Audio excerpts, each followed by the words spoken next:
Okay, so we are going to do a pod review today on the pepper right back here, or right in front of you actually.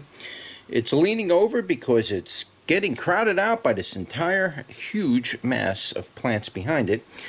So we're going to probably winter this one over, being it's in a small pot, and it's a pretty productive plant, and I'm going to try to see if I can get this to make me at least one pepper through the winter. So it's a larger pepper variety, so they tend not to make anything of real use for you in your cooking if you're bringing them indoors, even under lights. They don't generally produce very well, but we're going to bring it in because next year we're going to plant this out in the garden, and we're going to get that plant to 3 or 4 feet tall and get hundreds of peppers off it.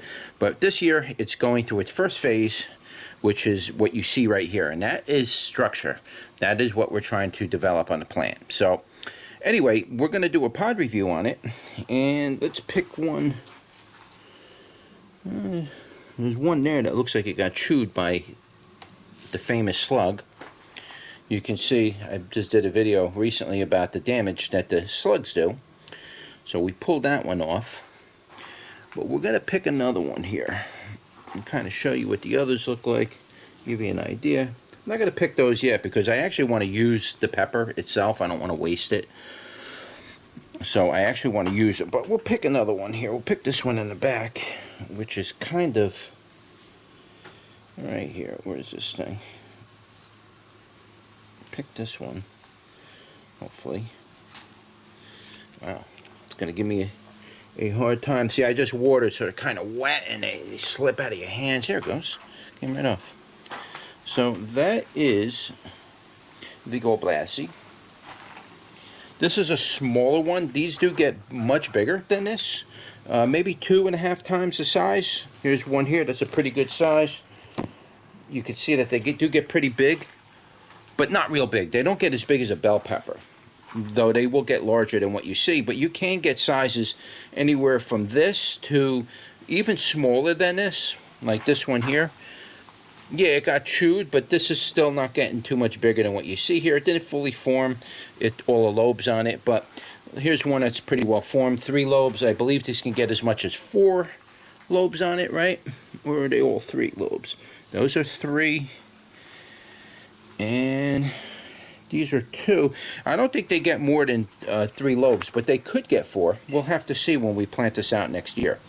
So I don't remember. I did an early pod review on it early in the season, and I don't remember if this pepper was hot or not. I think there's some warmth on it, but it's a gorgeous looking pepper. It's got a nice brownish color to it.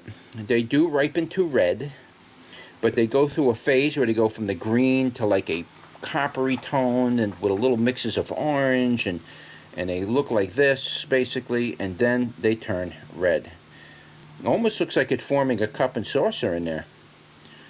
Cup and saucers, usually when you see the lobes, and then there's the center part wants to drop out. That's a cup and saucer. And so this is almost showing that it wants to do that, but that's it. Give you a better light here. Give you a better look at it. Let you guys eat up on this for a second. And what it looks like on the top. Top isn't very deep, but it does have some drop to it. It's not protruding. It's kind of recessed. Okay, so let's turn you around and give it a go. Alright guys, here we are, another pod review today, and we are going to do a pod review on this pepper right here, and this is called the Golbasi pepper. Don't know anything about it offhand. You'll have to read more about it in the description, because I really don't know offhand where it's from or anything. I think it's from Turkey or something, but a lot of these peppers are from Turkey. So this is it. As you can see, it's a nice little bell pepper, and these do get a little larger than this. Do not know if it's hot or not, but we are going to find out right now. Let's give it a go.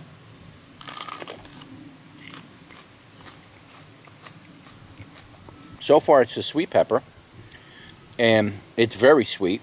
It has a sugary type of sweetness. It has a peppery flavor to it, but it has like a I like to use apple as a type of overtone to the sweetness part of it, because it kind of has that apple-y type flavor to it. If you've ever eaten red, ripe bell peppers, real ripe ones from a farm, they have a certain kind of apple-y type flavor. That's kind of what this tastes like. Tastes very much the same way as a red type bell pepper, but the flavor on it seems to be pretty rich, meaning that the pepper part of it seems to have a richness to it, which is nice. There's no heat on this at all. Now, I would suspect, I haven't been eating these green, but I would suspect that you can eat these green and use them the same way as you would use a California Wonder bell pepper. The difference is that this plant will be probably a little more productive than the California Wonder, simply because the peppers are smaller, they mature faster, you'll get a quicker harvest from them, and you'll probably get a higher abundance. I got to get you in the right light. I'm sorry, guys. I can never, the light never gets right in here. But the California Wonders are great peppers. The problem with California Wonders are that the California Wonders take a long time to produce. Part of the disadvantage of that is insects, number one. As you can see, I'm having insects chew on the caps of my peppers, ruining my crops. That's one problem. The other problem is disease, potentially. Another problem is blossom end rot, which can happen when peppers sit on your plant for months to ripen, and that becomes very challenging. Poblanos are notorious for this, and they take very long, and they like a very specific type of moisture condition, and because of that reason, they become a very difficult pepper to master growing in your area. So, with the advantage with peppers that are bell peppers, still yet green or red, that can be eaten either way, the advantage with something like this, which is a smaller version, you'll be able to harvest your vegetables much faster and get them off the plant before insects and other things can damage your peppers. So that is definitely an advantage to, say, the California Wonder. I mean, don't get me wrong. I love California Wonders. In fact, I don't think I've ever even done a review on the California Wonder, which next year we will, because I do have seed for it, and I just don't know why I grow it. I grow so many other vegetables. And California Wonders, if I need a green pepper, I just go to the store and buy green bell peppers, so I don't waste my energy growing those. But I will grow them next year simply for the review and offer those seeds on my website. But this is a good alternative to it. If you're looking for a sweet pepper, small, highly productive, and yet going to give you delicious tasting peppers, this is definitely something to consider. There's no heat on it. You don't have to worry about getting burned or anything like that. It's a perfect little pepper for a little salad for one person who's preparing a salad. Sometimes those big green California Wonder bell peppers, there's a lot of pepper in there to put into a salad. It takes up like half your thing.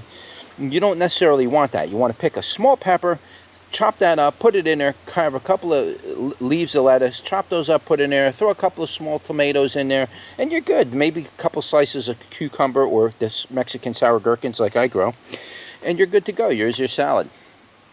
So this is perfect size for, people who are preparing meals just for one person. If you're going to be preparing meals for 3 or 4 people, then maybe California Wonders are probably a better choice for you. But either way, this is a good alternative to that. And I do recommend this for sweet people that are really only interested in sweet peppers. I do get a lot of people contact me all the time. What's a sweet pepper? What's a sweet pepper? I am going to create a web page that's going to be just for like sweet peppers, super hot peppers, and medium heat peppers. I am going to have to separate those because I get a lot of people asking me. I do put I am going to put a search bar on my website so you can search for peppers, but it's just, that doesn't answer. People still ask me the question, what's a good sweet pepper? So I will create a page specifically for sweet peppers because I know people are very interested in that. So anyway, that is a quick pod review on the Golbasi pepper. Don't forget to like, share, and subscribe, and I'll see you on the next one. Take care.